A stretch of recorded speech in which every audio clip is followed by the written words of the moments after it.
Baik, bismillahirrahmanirrahim. Assalamualaikum warahmatullahi wabarakatuh.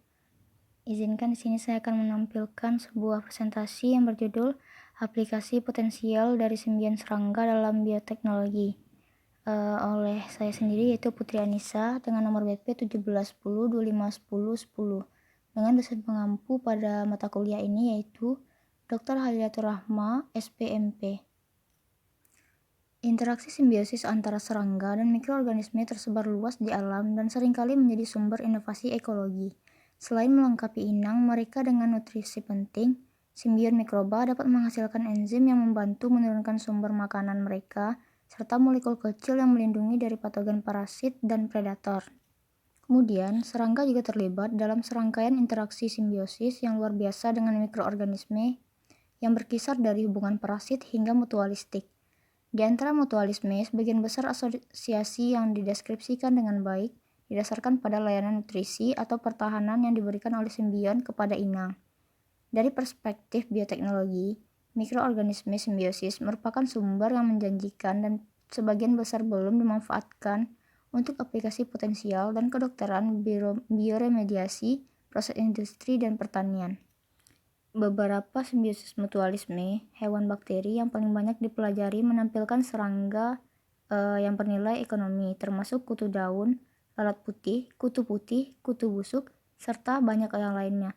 Berbagai manipulasi telah dilakukan untuk menghambat perkembangan dan kelangsungan hidup serangga hama dengan menargetkan bakteri terutama melalui aplikasi antibiotik. Kemudian, simbiosis sebagai alat untuk membatasi penyakit yang ditularkan melalui vektor. Saat ini dua kelompok penelitian yang paling diminati meliputi yang pertama adalah transformasi genetik simbion bakteri untuk mengekspresikan molekul yang menargetkan agen penyakit dalam vektor serangga atau paratransgenesis, dan yang kedua memanipulasi vektor melalui pemanfaatan mikroba yang memperpendek masa hidup dan menurunkan kesuburan inang serangga atau mengurangi kerentanannya terhadap patogen atau parasit. Selanjutnya penerapan teknik serangga steril. Potensi lain dari Wolbachia yaitu pendekatan berbasis untuk mengurangi hama serangga dan penyakit yang ditularkan melalui vektor adalah teknik serangga steril. Prosedur ini dianalogikan dengan teknik serangga steril.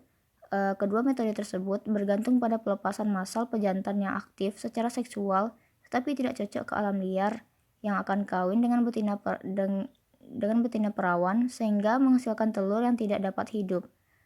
Jadi serangga yang dihasilkan di lapangan tidak bisa menghasilkan keturunan untuk berikutnya. Selanjutnya, peran simbion serangga sebagai probiotik.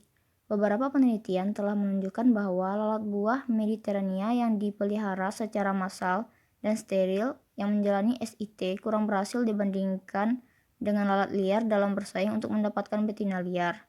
Selain itu, iradiasi jantan untuk SIT juga menghasilkan mikroba usus yang berubah dibandingkan dengan jantan yang tidak disenari. Kemudian pemeriksaan lebih lanjut terhadap simbion serangga sebagai probiotik dapat bermanfaat sebagai upaya mengembangkan aplikasi SIT yang lebih berhasil. Untuk selanjutnya, senyawa yang diproduksi simbion dengan aktivitas antimikroba. Simbion dapat menghasilkan metabolit sekunder berupa antimikroba yaitu menemukan aplikasi penting dalam pengobatan manusia, baik di pertanian juga. Secara umum, senyawa pertahanan yang diproduksi simbion digunakan oleh serangga dalam dua konteks yang berbeda, sebagai perlindungan inang atau keturunannya terhadap mikroorganisme atau makroorganisme antagonis, kemudian juga sebagai pembunuh gulma dalam fungikultur serangga. Peran selanjutnya dari simbion serangga yaitu sebagai sumber enzim pencernaan. Serangga menunjukkan adaptasi yang luar biasa terhadap eksploitasi sumber daya nutrisi yang beragam, berkat keragaman enzim pencernaan yang dihasilkan oleh serangga itu, serta kemampuan metabolisme mikroorganisme simbiosis yang mengatasi inangnya. Liginase juga merupakan enzim penting dalam memproses lignoselulosa. Sementara hewan umumnya kekurangan enzim ini. Beberapa jamur dan bakteri mampu mendegradasi lignin, menghasilkan tetraaldehyda dalam proses ini.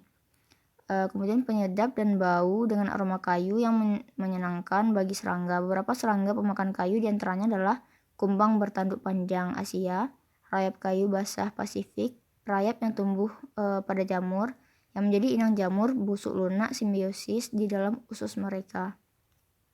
Kemudian, simbion juga berperan dalam bioremediasi dan detoksifikasi. Bioremediasi adalah penghapusan atau atenuasi atau transformasi zat pencemar atau pencemar dengan menggunakan proses biologis. Selain potensi yang diterapkan, memahami bagaimana organisme memetabolisme senyawa tersebut memiliki implikasi penting untuk memahami adaptasi ekologi dan evolusi resistensi terhadap pestisida. Kemudian, dua enzim detoksifikasi dengan potensi aplikasi khusus dalam bioteknologi adalah linamarase atau beta deglukosidase dan lakase.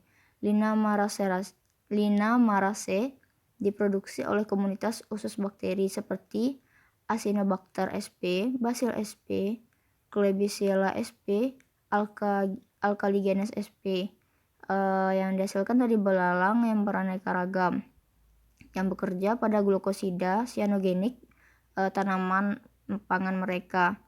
Dalam konteks simbiosis, enzim ini diproduksi oleh simbion jamur dari semut pemangkas daun atau Acromyrmex echinator. Dari presentasi yang telah disampaikan, dapat disimpulkan bahwa simbion serangga merupakan sumber molekul kecil bioaktif yang kaya dan sebagian besar belum dimanfaatkan, serta enzim pencernaan yang memiliki nilai bioteknologi potensial. Meskipun eksploitasi mereka saat ini terhambat oleh kebanyakan simbion yang tidak dapat dibudidayakan, kemajuan dalam teknik kultur serta alat genom dan genetik untuk identifikasi dan ekspresi heterolog dari gen yang diinginkan dapat mengatasi tantangan dan rintangan ini. Selain mengeksploitasi kemampuan metabolisme mereka, atau simbion serangga dapat digunakan untuk meningkatkan kesehatan serangga serta menargetkan dan mengendalikan serangga, hama pertanian, dan vektor penyakit manusia, yang penting secara medis dengan cara yang ramah lingkungan. Mungkin sekian untuk presentasi saya kali ini. Semoga bisa bermanfaat untuk kedepannya. Sekian dan terima kasih. Assalamualaikum warahmatullahi wabarakatuh.